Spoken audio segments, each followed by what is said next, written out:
No. No. No. Nope. Nope. No. I'm here to teach you how to say no. Sometimes in life, it's great to be a yes man, but when you're focusing on your health and nutrition, sometimes it's good to be a no man.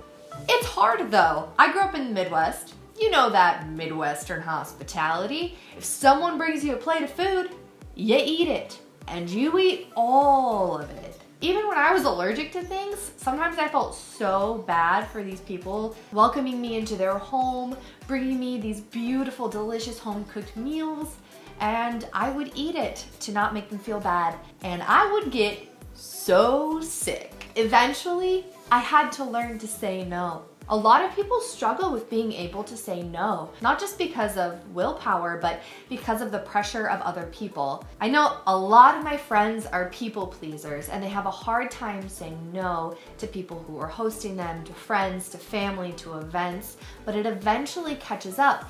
And here's the deal. When you don't say no, the person who has to pay for it is you.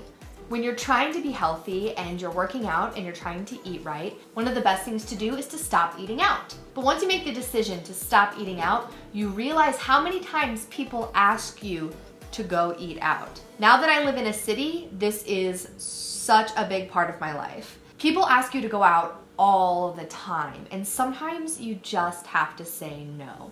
It doesn't mean you have to say no and not attend these events, but you don't have to always eat or drink what's put in front of you, especially if they don't understand your health journey or the choices you're trying to make. Friends and family are wonderful and we love them, but sometimes they can be the worst influencers or the biggest peer pressure influences in our life. It's so hard to say no to mom when she bakes you delicious cookies and sends them to you in a care package, but sometimes you have to say no. Sometimes you can say yes. That's the joy of flexible and intuitive eating. But if you're like me, people ask you to say yes all the time. There are so many birthdays, there are so many anniversaries, there are so many holidays, there are so many celebrations. And everything in the United States is based around food. Even if you save your cheat days for special events, there are special events all the time, and eventually your entire year becomes one big special event, and it's a lot harder to reach your goals. You also start to feel like crap after a while. If you're trying to eat clean and put good things into your body, and you go and work out after work, before work, on the weekends, but you're spending your other time eating food that is not fueling your body, you have to pay for that later. Just remember that the friend you're sitting with doesn't have to come to that workout with you. That friend or family member that you're spending time with doesn't have to wake up the next morning in your body.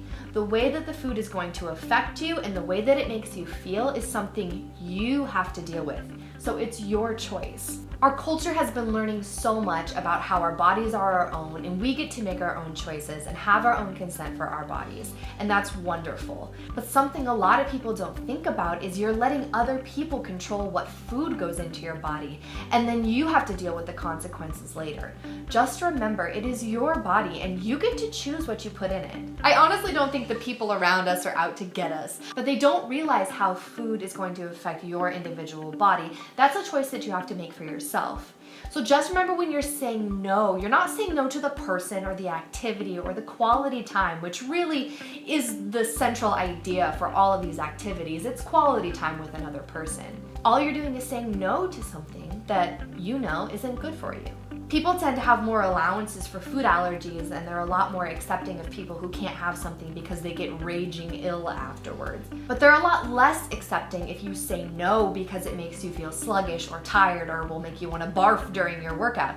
That seems a little crazy to me. If you're allergic to a cheeseburger, they'll be like, oh, it's okay, that's fine, like definitely don't worry about it. But if you say, no, I can't eat that, I have a big workout tomorrow, they'll be like, oh, come on, just do it, you know, you're working out. But they're not the people who have to puke during their workout the next day. There really isn't a difference. You are choosing what you want to put in your body because you know how your body's going to react to it. If you want to eat the cheeseburger, go for it. If you want to eat this food, that is your decision and you can.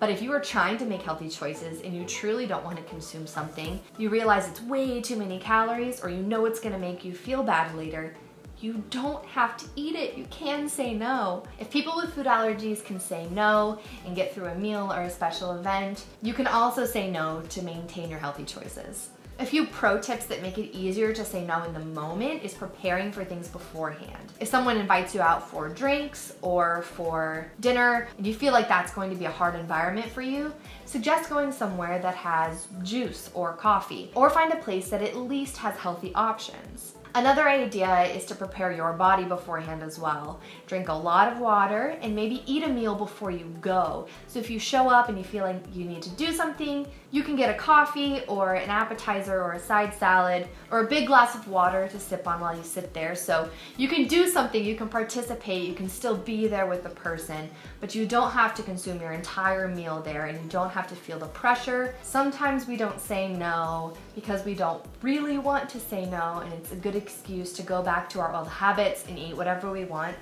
Sometimes we don't say no because we really just are afraid of hurting other people's feelings. Sometimes we don't say no because we just freaking don't want to. But if you're trying to make some healthy life choices, if you're making changes in your life, if you're trying to improve and start making good habits and start establishing a healthy lifestyle, this is a really rough road to navigate. I'm here to tell you, you should not feel guilty. Don't let anyone else make these choices for you. It is your body. You deserve to feel great about the choices you make, and you deserve to feel happy and healthy. So, come up with a game plan that will help you navigate these tough situations. Teach yourself to say no, and when in doubt, refer people to this video and blame it on me. I don't care. When is it hard for you to say no? Tell me in the comments.